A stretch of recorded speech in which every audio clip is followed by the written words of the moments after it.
In February 2025, DeepSeek posted its lowest paying engineering role at 300,000 yuan per year, roughly $42,000. That same month, 83% of Chinese nationals who earned science and engineering doctorates from U.S. institutions between 2017 and 2019 were still living in America, according to the National Science Foundation. Two numbers, one institution. One data point says the money is moving east, the other says the people haven't followed yet. That gap between where compensation is accelerating and where talent still sits is what this argument is actually about. Because the salary figures coming out of China right now are not marginal. They are structurally disruptive. According to Page Executive's 2025 salary report, top AI talent at companies like DeepSeek and Huawei can reach total compensation exceeding $280,000 annually when bonuses and equity are included. That sits comfortably inside the range for senior AI engineers at Google or Meta. The cost of living differential, adjusted for Beijing or Shenzhen versus San Francisco, tilts that comparison further. A $280,000 package in China is not equivalent to one in Silicon Valley. It is materially larger in purchasing power terms. DeepSeek's top-line offer makes the point more directly.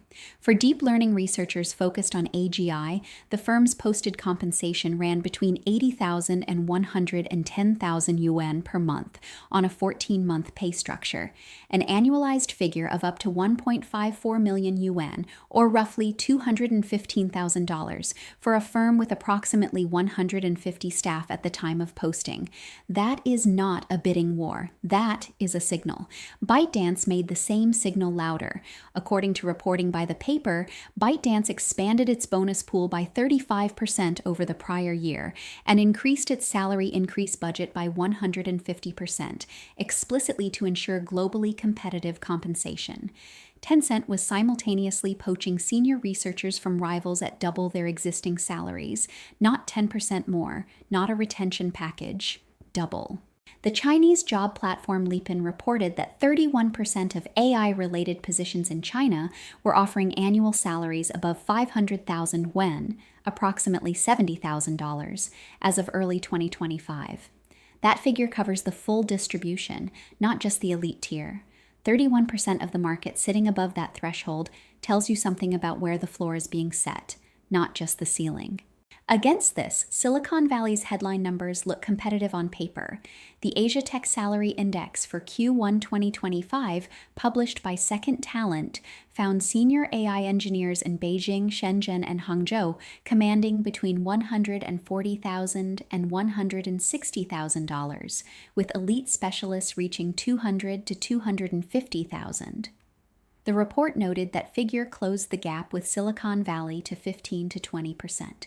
15% sounds manageable until you factor in visa uncertainty, housing costs in the Bay Area, and what it means to spend 10 years building equity in a company that might not sponsor your green card. That last point matters more than most compensation analyses acknowledge. The NSF data shows that 83% of Chinese STEM doctoral graduates from 2017 to 2019 were still in the United States in 2023, the short-term stay rate. That number has already declined from a peak of 90% for the 2006 to 2008 cohort. The direction of that trend is not ambiguous.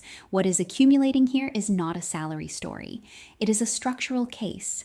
The evidence in part one is this: the compensation gap that once kept engineers in the US is narrowing at precisely the moment when the non-financial costs of staying in the US, visa precarity, immigration uncertainty, federal research funding cuts, are rising.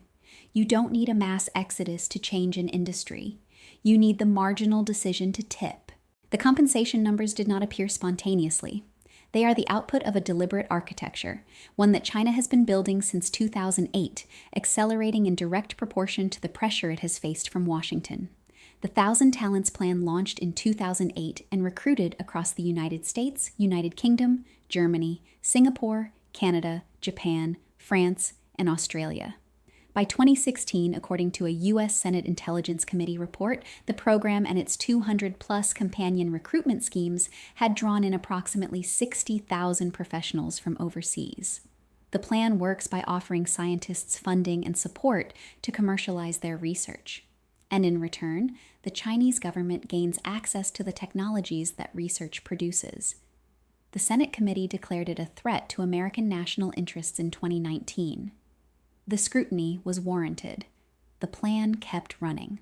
In 2025, China added a new instrument, the K-visa scheme, targeting highly skilled foreign STEM workers and offering expedited pathways to residency. Processing time for work permits under China's Tech Immigration Express runs approximately 90 days. The U.S. CHIPS Act, by comparison, requires between 18 and 24 months to approve foreign expert visas. That asymmetry is not accidental, it is the mechanism. China processed the lesson of the export control regime. Washington will restrict chips, restrict equipment, restrict access to EUV lithography, and concluded that the one input it cannot sanction is human capital. The response was institutional. Make the people easier to recruit than the hardware is to import. SEMI's data shows China's integrated circuit talent gap hit 250,000 professionals in 2023. By the first half of 2024, according to China's Ministry of Industry and Information Technology, that figure had climbed to 300,000, a 25% increase year over year. Companies like Huawei HiSilicon, SMIC, and YMTC increased semiconductor job postings by 45%, with salaries in that sector outpacing all other tech categories. Fresh PhD salaries in chip design roles, according to HiredChina.com's analysis of MIIT data, can triple traditional IT offers. The paper trail runs through government strategy documents as well as corporate balance sheets. McKinsey Global Institute projects AI contributing an additional $600 billion to China's economy by 2030. China's national AI development strategy targets global leadership by 2030. Those are not aspirational headlines, they are procurement documents. The salary competition is the implementation layer. What I find harder to dismiss is the timing of when this acceleration sharpened. ByteDance's 150% budget increase for salary raises was announced against the backdrop of U.S. export controls tightening on advanced AI chips in January 2025. The DOJ shut down a smuggling ring in December 2025 that had moved at least $160 million in NVIDIA H100 and H200 chips to China. The chips were being restricted. The engineers were being recruited at exactly the same time. The counterargument from Washington has been that the Thousand Talents Plan constitutes espionage infrastructure, not legitimate talent competition. Some instances support that characterization. A Senate report cited one participant who stole information about U.S. military jet engines. Those cases are real, but they conflate a security problem with a structural economic reality. The two coexist. Dismissing the salary competition because of the espionage cases is precisely how you miss what is actually happening. There is also a non-Chinese dimension that the domestic narrative consistently ignores. Roland Berger forecasts that by 2030, 30% of China's top AI professionals will have international work experience. That is not a projection about Chinese nationals returning home. It is a projection about a genuinely global talent ecosystem with China at its center, pulling from everywhere, not just the diaspora. Who benefits from this architecture? In the near term, the companies making the hires. In the medium term, the Chinese state, which designed the incentive structures those companies are operating inside. The $600 billion McKinsey projection is the return on investment the strategy is being run to capture. The counterargument deserves its best version, not a weak one. Here it is. 83% of Chinese STEM doctoral graduates from U.S. universities are still in the United States. 3/4 of the world's top Chinese-born AI researchers were working outside China as of a 2019 Macro Polo study, with the majority in the U.S. U.S. universities and companies hosted more than twice as many top Chinese AI researchers as China did. The talent flow, measured rigorously, has not reversed. It has only decelerated. And deceleration is not the same thing as reversal. The corollary argument is that salaries in China, while rising, are still below Silicon Valley's total compensation when equity, pension structures, and exit liquidity are fully compared.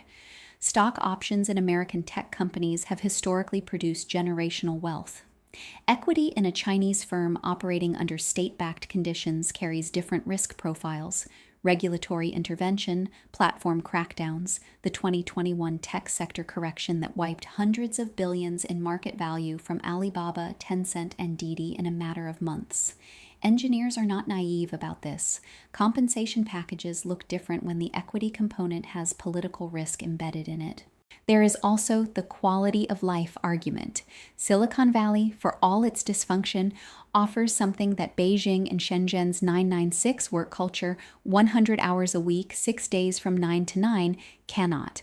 China's tech sector has formally moved away from 996, but Second Talent's 2026 data notes the shift is uneven and company dependent. The research environment at U.S. universities remains structurally more open. Academic freedom, at minimum, permits work that Beijing's system cannot. These are serious arguments. They deserve specific data in response. On the retention number, the 83% figure is already down from 90% for the 2006 to 2008 cohort.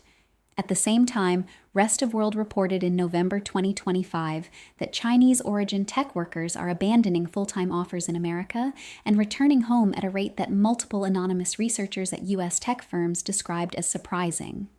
The person making that choice doesn't show up in the NSF cohort data for years. The survey captures historical states, not live decisions. On equity risk, the argument assumes the risk premium is static. It is not.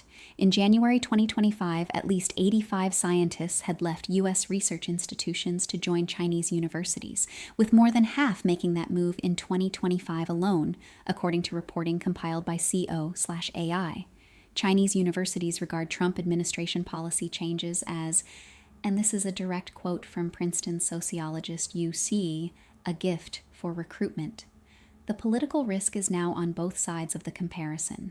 On research freedom, fair, but Xi Jinping, an AI researcher who completed an NVIDIA internship in 2023 and chose to join DeepSeek instead of accepting a full-time U.S. offer, made a different calculation. According to Rest of World, Pan's choice reflects a pattern among China's AI elite of prioritizing significant early career roles over marginal positions in organizations where the hierarchy is long and the autonomy is limited. DeepSeek built a model in early 2025 that became the most downloaded mobile app in 140 markets worldwide. It did that with roughly 150 staff.